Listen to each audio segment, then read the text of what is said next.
my, I almost lost my light. Wow, what an experience. I'm just speechless. I just can't believe what happened.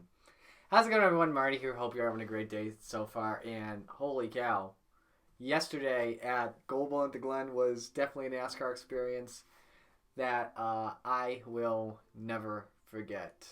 My goodness. Today I'll tell you all about it. I do have some photos I'll post on as well, but I don't have any videos really whatsoever.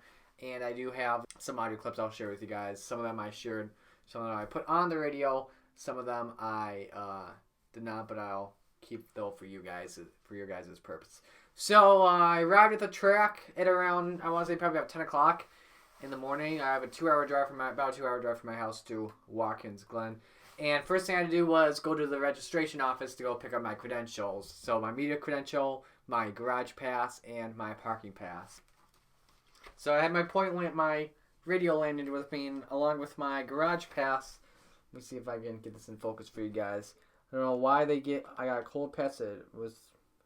Usually it should be a hot pass for me, in my opinion. And then this is pretty much my media credential.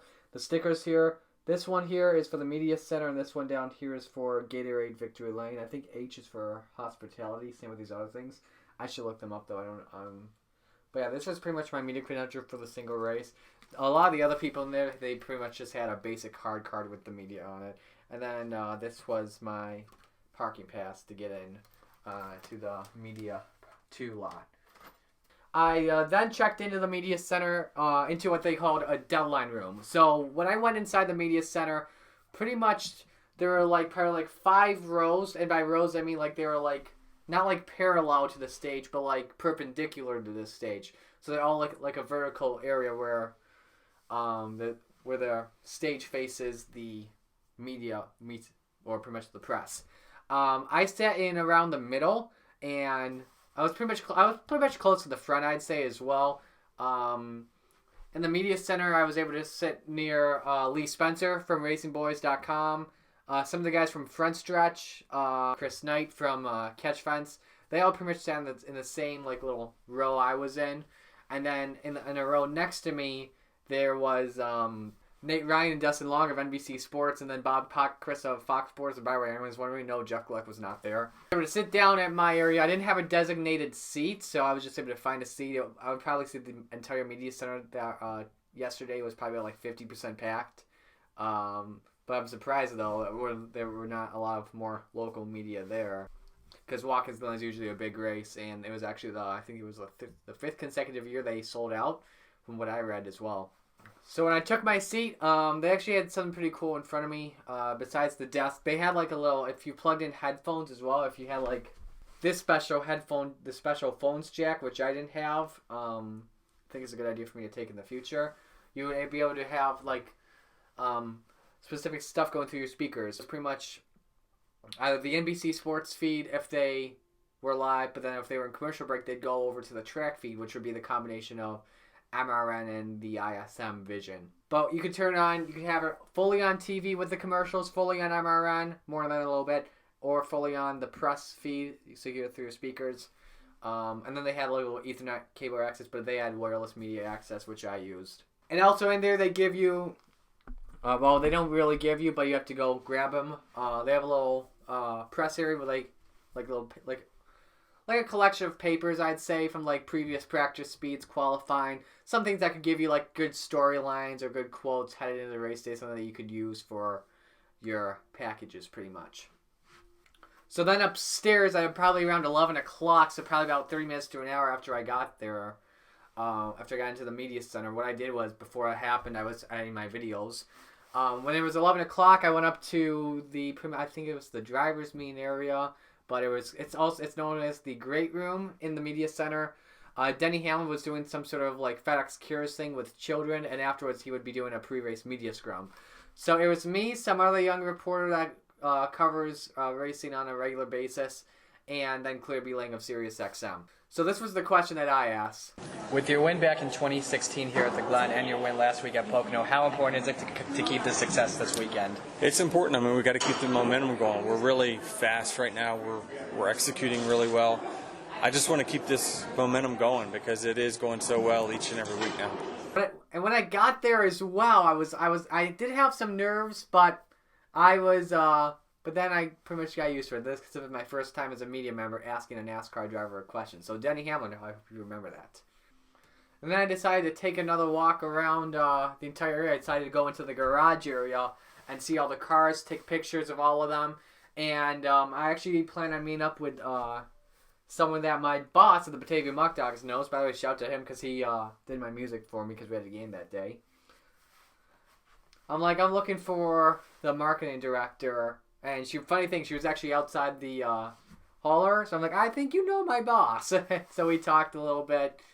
And yeah, that's pretty much that.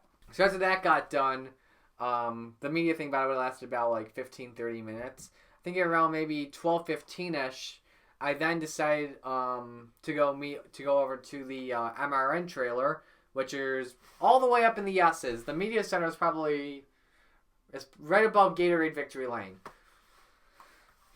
So I went over there because I asked Alex Hayden.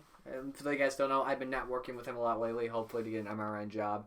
And I asked if I could meet up with him and maybe he could show me around and see what he does pre-race. And so he said absolutely. So met up with him. We chatted a little bit, talked about the Muck Dog season as well. And we also talked about because it was a lot of heavy clouds above us where we could have had the possibility of rain. And the Cup Series has never raced on the rain before. And if that happened, that'd be awesome. And Alex and I actually talked about this, but Daniel Hemrick said, I think in an MRN interview before during the weekend, that he just wants one lap to be on the rain so he can say he's experienced it. So then Alex took me around, introduced me to some of his bosses, like his audio engineers, then his producer. I wish I could have been talking with more of the commentators, like Dave Moody, Mike Bagley. However, they looked like they were really focused on their pre-race prep, but and Alex was fine with just me talking with him. He showed me around the trailer. They have, I would say, probably like two studios, one for production use and one for live use. Live use was that Kim Kuhn was going to be using for pre-race. And then showed me the audio booth where pretty much everything's all mixed down together because I'm pretty sure they put everything wirelessly. Showed me the pre-race prep area and the main desk work. Then introduced me to his producer, Brian Nelson, and gave me some advice to start a short track in it. Told him I've been doing my NR 2003 commentary, and Alex is like, hey, you know, any play-by-play, whether it's a video game or not, that's play-by-play for you.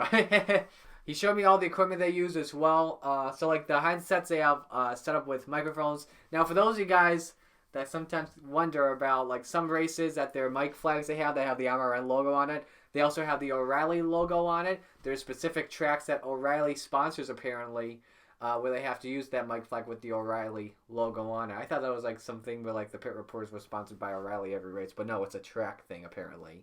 And then showed me like the headsets and then the turn gear as well, which was pretty cool, which is set up to push to talk. And all the mics, whether the push to talk is on or not, they're always hot. So you're coming through, but then when you click on that push to talk thing, you're live. So trouble turn 2. So then once I got done doing that, and I said, maybe like take a walk around the infield and even go outside of the track as well. I went to the infield, saw all the merch trays. I couldn't buy anything, obviously. However, I did get some lunch. Apparently, they had a Firehouse Subs food truck there. Very good. I recommend you guys get the brisket and cheddar sandwich. It's the best. And then once I got done doing that, I actually had some more family members. Not like direct family members, but like some relatives that were camping the entire weekend. So I decided to go out and catch up with them a little bit. And then when it got to be probably about like 2 o'clock, I decided, I think it was that time again, to go back into the media center and get ready for racing. That's when the live tweets started coming in on Twitter at 891thepoint. And I pretty much was keeping updates lap by lap. Not really lap by lap, but if there was like a big battle going on for a specific position, or if a spin happened or a crash happened, I gotta tell you, the wildest moment in the media center was when Jimmy Johnson got turned around by Ryan Blaney, and on the same lap, Bubba Wallace spun Kyle Busch. Obviously, no cheering in the media center. No one cheered, but pretty much everyone in the media center was like, "Oh, wow!" And I said the same thing as well. A lot of the media center members actually had earbuds or headphones on, and I did too. I got a fan vision. I could hear the radio chatter. I think people like Lee Spencer, I think they have their own fan visions they purchase, so they can get to the radio access instantly, so they have to pay money to rent one every week and every week. But like me, this is like that's the one-time thing. Post race, I had to get mandatory for me to get the runner-up, which was Martin Truex Jr., and I got him. Here's what happened there. What happened with you and Chase Elliott on that last restart? Looks like you guys had some contact. Yeah, I mean, I had a good run down into one, and he kind of turned left on me and drove in the side of me, and then I got on the paint coming off of one and got sideways and hit him in the side, so we kind of were even there, and then we went into the S side by side and about wrecked at the top of the hill, and he came out on top. So just one of them deals, you know, that was the race. Whoever came out on top there was going to be the winner. Thanks, Martin. Yeah. You feel like and then after that, I decided to get probably the other storyline of the top 10, because it was 2 through 10 that had to do the interviews through the media bullpen, which is pretty much a scrum. And the other story was Matt DiBenedetto getting another top 10 finish with the Levine Family Racing team. I didn't put the audio on the radio, however, though I do have it for you guys to record, because I feel like it could have helped some of the other journalists that were there. So here's what I did. Matt, another top 10 for you this year. How's the success been like the recent weeks with Levine Family Racing? It's been great. You know, it's the first part of the season was so frustrating because we had decent speed. We were still growing as an organization. We just had real rough luck, and it's so nice to be doing what I know we can and should be doing now, and getting these top 10s and proving what we're here to do, and that we're an amazing growing team with such good people on wheels. You know, the pit box does such a good job leading our team, and so I'm just it's nice. You always want more, so you kind of get used to top 10s. You're like, all right, now it's time to try and get top 5s and wins. And with another top 10 at a road course, can we be considering you like a road course ringer now with this success you've been having at the road courses? I don't know what it is. I do kind of know what it is, but I just love these places because, our team. I mean, I'm nothing without my team and how good of a race car I have, but so they give me good race cars. And me as a driver and us as a team, we can I'm back to using my feet, to drive, which we don't do as much at some of the big tracks, the mile and a halves this year. So you're using your feet to drive. It's fun just wheeling the heck out of a car, stock car, old school, beating it off curbs, all that stuff. So it's just kind of my style. I grew up short track racing. That's what I love doing, is slip sliding around in a stock car. Thanks, Matt. Thanks. So that was that. Once that got done, I went back into the media center. I had to return my fan vision as well. And then the post-race media availability begun with the winners. So they had Chase Elliott, Alan Gustafson, and Rick Hendrick. This was all separate, though. Hendrick went first, then Gustafson, then Chase. I asked every one of them a question. I'll play them for you right now. Mr. Hendrick, first off, congratulations on the win. What's it like seeing Chase have a dominant race like this? Because I believe this is the first time he has swept all 3 stages en route to a win this year. You know, that's I was trying to remember watching any car do that, with pitting and having to come back out. It was an amazing run to be able to come back to the front and hold off Martin. He couldn't make a mistake all day. He had a great car last year, great car this year, and he's a heck of a road racer. He's just getting better.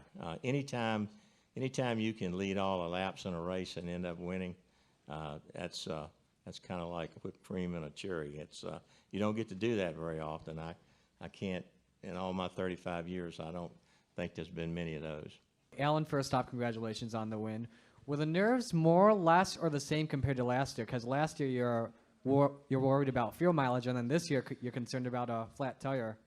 Yeah, less. I mean, you don't want to say less because you're not demeaning, the pressure. But last year, fuel mileage is something that I'm, strategizing for and calculating for and responsible for. So yeah, that was a bit tougher for me, and that's as hard as we try to predict that, and as much work it goes into it, it's not an exact science. So regardless of what goes on, you always know there's a little bit of a fudge factor in there for your fuel mileage. So last year was tough because you just didn't know. I mean, I think it was evidenced by Martin running out last year right behind us. So it was just close for everybody last year, and we were able to make it. And this year, that we knew we had a little bit of a pad there, so a little less nerve-wracking because of the fuel situation. Stop, Chase. Congratulations on the win. Thank you. What's it like being able to pick up 7 playoff points towards the title? Because how a dominant win like that's got to be huge for you. Yeah, and those playoff points are huge, and I think that's the key that those guys and the advantage that those guys have. The guys that have 4 or 5 wins already, they have probably double as many playoff points as we do. So, that those guys that have won often and won that much, I mean, they're just about a lock for Homestead, almost. They have a heck of a lot of help to get there. So that's the kind of position you want to put yourself in before the final 10 start for sure. And then your battle with Truex in the final laps. Was it more or less difficult to the deja vu moment from last year? I felt like it was really similar. I thought it felt the exact same, and he was a little faster than I was, and I was just trying not to mess up. And luckily, if I had messed up in turn 1 like I did last year, I think he'd have got me. I think he was close. He was close enough to do it. Luckily had a fast enough car to stay out front. But yeah, excellent. And then once that got done, there was still some more work I had to do. I think the media thing was at like 7 o'clock. And then took me like an hour to get my radio package all set to go. I think I left the track around maybe 8 o'clock. But yeah, just getting my audio all together. But yeah, 8 o'clock I went home, and then this was the package I did. Chase Elliott had the best car all day, leading 80 of 90 laps, but faced a challenge from Martin Truex Jr. en route to the win at the Gold Bowling at the Glen. Elliott had the dominant car all weekend from the pole and qualifying to the win. Here's Chase on his thoughts on the dream weekend. And this was the first time we ever gone somewhere and sat on the pole and led the most laps and won the race. And those are the kind of performances you have to put on to compete with those guys that win often. Runner-up Martin Truex Jr. tried to take the lead on the final restart, even making contact with Chase Elliott. Here's Martin with his thoughts on the restart. I had a good run down into 1, and he kind of turned left on me and drove in the side of me, and then it got sideways and hit him in the side, and then we went into the S side by side, and he came out on top. That was the race. Whoever came out on top there was going to be the winner. The next stop for the NASCAR Cup Series is at Michigan this Sunday at 3 o'clock. In Watkins Glen, I'm Marty Sakala, 89.1 The Point. So that was pretty much my experience in the media center. Pretty much what a great time I had there. Probably the best experience of my NASCAR career. Sorry, Dale Jr. hat. You've been relegated to number 2. So yeah, I definitely look forward to working on my profession in the future. And one more thing actually as well before we end, I actually did do a quiet track pick like Jeff Gluck did. As you probably can understand, I don't know if you can really see it that well, but I'll show you if I roll up my sleeves here. You can see that I got sunburned pretty bad. Maybe if I turn on this light right here. You can see I'm a little bit crispy.